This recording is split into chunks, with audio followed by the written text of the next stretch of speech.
لي بات بالقرعه الحمراء كيجوا رائعين في المذاق ديالهم، كيجوا مختلفين وفيهم واحد البنه اللي لذيذه بزاف وما كتبانش فيهم المذاق ديال القرعه نهائيا. هاد القرعه هادي كتحول لواحد لاصوص اللي كتبنن هاد لي بات هادو. ان شاء الله تجربوهم وتعرفوني علاش كنتكلم.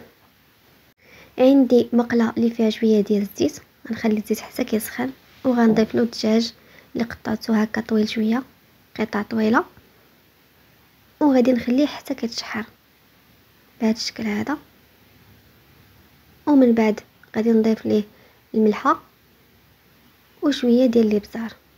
صافي غادي نخليه حتى كيطيب هاد الدجاج واحد شويه على نار اللي كتكون مهيله باش ما تحرقش هاد البزار هذا بهذا الشكل. صافي من بعد غادي نحيد هاد الدجاج هذا، نحتفظ به جانبا ونخلي نفس المقله، وغادي نضيف واحد البصله كبيره اللي محكوكه اولا طحنوها في الهاشواغ حتى كتطحن مزيان. صافي غنخليها كتشحر. شوفوا الشكل ديال الدجاج كيجي لذيذ هاد الدجاج هذا حتى هو.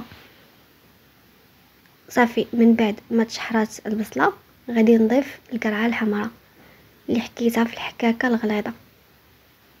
ضيفوا الكميه اللي بغيتو نتوما، وغادي نزيد عليها مكعب ديال مرق الدجاج،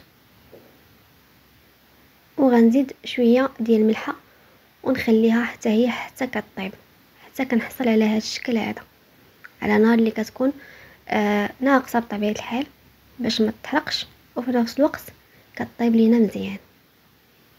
صافي في هذه المرحله هذه غادي نضيف الكريمه ديال الطبخ، يعني غير حاولوا تاخذوا كريمه اللي تكون خاطره وفي نفس الوقت لذيذه، راه كل كريمه والمذاق ديالها.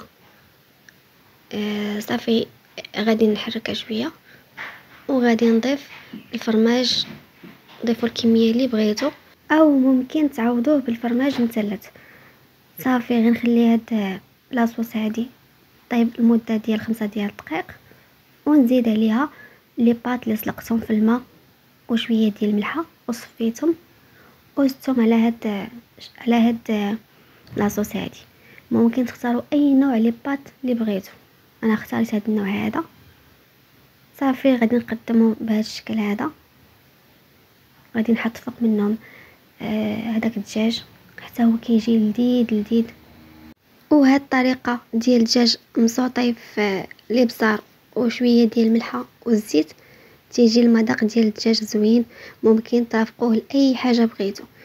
هذا هو الشكل النهائي ديال لي بات ديالنا، تيجوا رائعين ما كيجيش فيهم المذاق ديال القرعه نهائيا،